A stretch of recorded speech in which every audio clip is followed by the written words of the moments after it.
नरेंद्र मोदी ने जो official dinner था जो कि मोहम्मद बिन सलमान होस्ट कर रहे थे उसको भी कट शॉर्ट किया और ये भी कहा गया है कि वो वापस आ रहे हैं। पब्लिश किया था।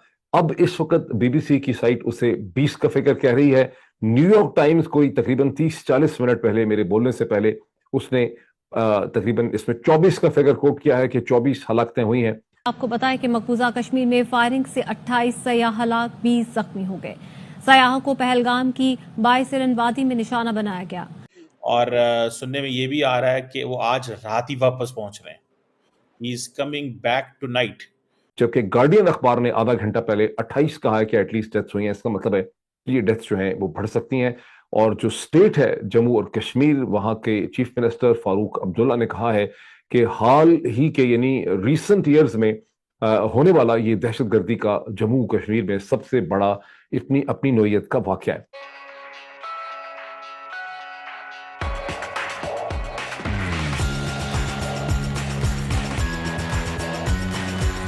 और वो सुबह तक यानी कि वो आज रात पहुंच रहे हैं, तो अपने जो विजिट है उसको उन्होंने कंप्लीट कर लिया।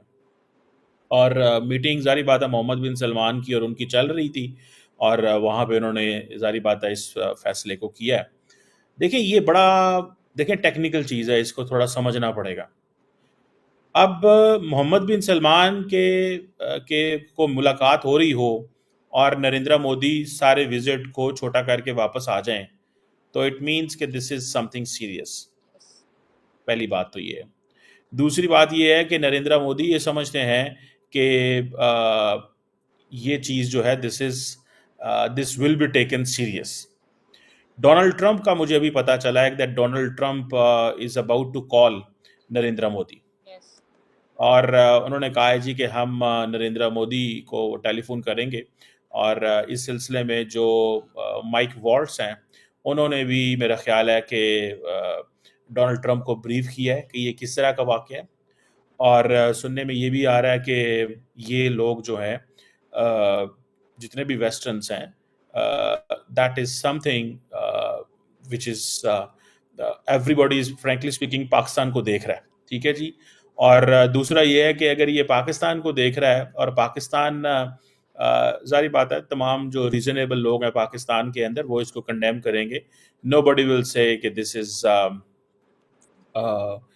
An act which could be justified, क्योंकि आप इंडिविजुअल्स को, इनोसेंट लोगों को, बच्चों को, अनार्म्ड लोगों को, मासूम लोगों को जो अपनी ज़िंदगी के दिन जो है वो एंजॉय कर रहे हैं, टूरिज्म कर रहे हैं, आपको इस तरह आप उनको नहीं कर सकते। इसीलिए उषा वैंस और जेडी वैंस ने जो है वो इसको कंडेम किया है, बल्कि Italian prime minister Giorgia Meloni ने भी किया है। बहुत सारे लोग पाकिस्तान में एक और बात भी कर रहे हैं।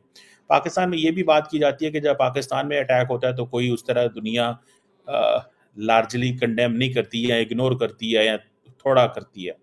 इंडिया के अंदर क्योंकि अटैक इस तरह के वाकयात कम होते हैं तो नाउ एवरीबॉडी इज स्पीकिंग। तो पाकिस्तान में क्योंकि ये इस तरह के अटैक बहुत ज़्यादा होते हैं तो लार्जली दुनिया जो है वो अगर अटैक के ऊपर बात भी करती है तो नोबडी जस्ट आप समझ लें कि इग्नोर सा होता है। और दूसरा ये है कि हमारे यहाँ जो पॉलिटिकल क्लास है वो समझती है कि ये फ़ौज का मसला है, फ़ौज जाने, फ़ौज देखे, उनको इस चीज़ों से कोई गर्ज नहीं होता कि क्या होगा। सो ये चीज़ पाकिस्तान पे डाल देना मैं समझता हूँ कि दिस इज़ अनफेयर। और इंडियन मीडिया को मैं देख रहा हूँ मुसलसल वहाँ पे ये बात की जा रही है कि जी पाकिस्तान पे आज रात हमला कर दिया जाए। पाकिस्तान पे जो है वो पाकिस्तान को टारगेट किया जाए। वहाँ पे मिसालें दी जा रही हैं कि जब ईरान ने पाकिस्तान पे हमला किया तो पाकिस्तान ने कुछ घंटों के अंदर ही ईरान पे हमला कर दिया था और वहाँ पे लोग भी मारे गए, उन्होंने इंटेलिजेंस भी गैदर कर ली। तो क्यों इंडिया पाकिस्तान पे हमला नहीं कर सकता?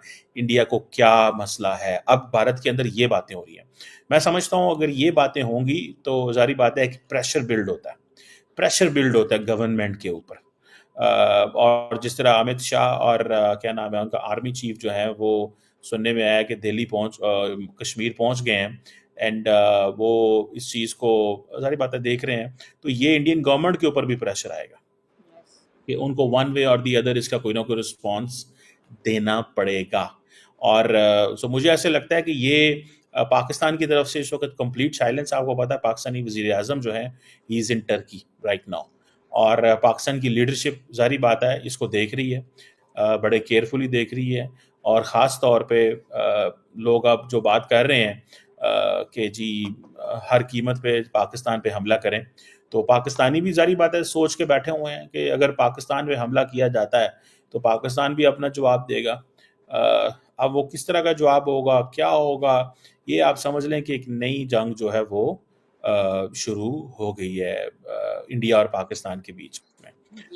और इंडियन मीडिया इस वक्त यही चीज़ कह रहा है कि जी ये आप अगर पाकिस्तान पे हमला नहीं करते, आप अगर पाकिस्तान को टारगेट नहीं करते, तो इट मीन्स कि आप सॉफ्ट सपोर्ट ले रहे हैं, आप सॉफ्ट हैं, आप एक सॉफ्ट स्टेट बने रहे हैं। और ये चीज़ जो है वहाँ एक मोमेंटम बिल्ड किया जा रहा है। मुझे ये मोमेंटम बड़ा डेंजरस लग रहा है, क्योंकि जब सोसाइटी के अंदर प्रेशर बिल्ड होता है, सोसाइटी प्रेशर बिल्ड करती है गवर्नमेंट के लिए या मिलिट्री के लिए, तो they have to do something, उन्हें कुछ ऐसा ज़रूर करना पड़ता है टू जस्टिफाई। सो ये समझ लें। और दूसरा ये है कि इसको आप समझ लें कि this is not something very very, ये को इतना आसान काम भी नहीं है। मुझे ऐसा लगता है कि Indian leadership is very smart. इसका कॉन्टेक्स्ट क्या है इस वक्त, इस खत्ते के हालात क्या है हिंदुस्तान, पाकिस्तान, अमेरिका, हिंदुस्तान, यूरोप, चीन, रूस के हवाले से, और जिन हालात के अंदर हुआ है। फॉर इंस्टेंस अमेरिका के वाइस प्रेसिडेंट जेडी वैंस अपनी हिंदुस्तानी ओरिजिन वाइफ उषा वांस के साथ इस वक्त 4 दिन के दौरे पे हिंदुस्तान में मौजूद हैं, जहां मंडे के दिन ही आते ही उन्होंने पहले दिन हिंदुस्तान के प्राइम मिनिस्टर नरेंद्र मोदी के साथ उन्होंने एक मुलाकात की। हिंदुस्तान के प्राइम मिनिस्टर नरेंद्र मोदी 2 दिन के दौरे पे सऊदी अरब में जद्दा में मौजूद थे, जहां उनके लैंड करने के चंद घंटों के अंदर अंदर ये वाकया हुआ। ये भी इसका इंपॉर्टेंट कॉन्टेक्स्ट है। इसकी इंप्लीकेशंस क्या होंगी, क्योंकि हिंदुस्तान के प्राइम मिनिस्टर नरेंद्र मोदी जो हैं वो अपना ट्रिप कट शॉर्ट कर रहे हैं, 2 दिन की ट्रिप को वो खत्म कर रहे हैं, और अभी ट्यूसडे की शाम को ही वो फ्लाइट कैच कर रहे हैं सऊदी अरब से, जद्दा से बैक टू इंडिया, और वेडनेसडे मॉर्निंग में वो दिल्ली के अंदर मौजूद होंगे। और उनके इंटीरियर मिनिस्टर अमित शाह जो हैं वो पहले ही श्रीनगर पहुंच चुके हैं। हिंदुस्तान की फौज और उसके दस्ते भी जो है वो इस इलाके में रश कर रहे हैं। और मोदी ने कहा जाता है कि crown prince and prime minister of Saudi Arab Mohammed bin Salman MBS को इस हवाले से ब्रीफ भी किया है, और सऊदी अरब से उनकी स्टेटमेंट ये सामने आई है कि जो लोग इसके रिस्पॉन्सिबल हैं, परपिट्रेटर्स, उनको करार वाकई तौर पे डील किया जाएगा, उन्हें स्पेयर नहीं किया जाएगा। अब सवाल है कि वो परपिट्रेटर्स कौन है जो इस हमले के लिए रिस्पॉन्सिबल है, और जो कुछ हो रहा है उसकी पॉलिटिकल सिग्निफिकेंस क्या है। इन तमाम चीजों की तरफ इसके फैक्ट्स, इसके ऊपर रिएक्शन, रद्द आती है। अब हम पहले फैक्ट्स को देखें कि ये जो दहशतगर्दों का हमला हुआ है मकबूजा जम्मू और कश्मीर में, द इंडियन कंट्रोल कश्मीर, इसके बुनियादी फैक्ट्स जो है वो क्या है। मंगल के दिन बताया जाता है कि दिन के 2:30 बजे के करीब बेसरान एक वैली है, if I correctly pronounce it, Baisaran valley, जो पहलगाम का जो मेन एरिया है। मैं गया हूं पहलगाम में 1988-89 में, मैंने कुछ दिन वहां पे गुजारे थे।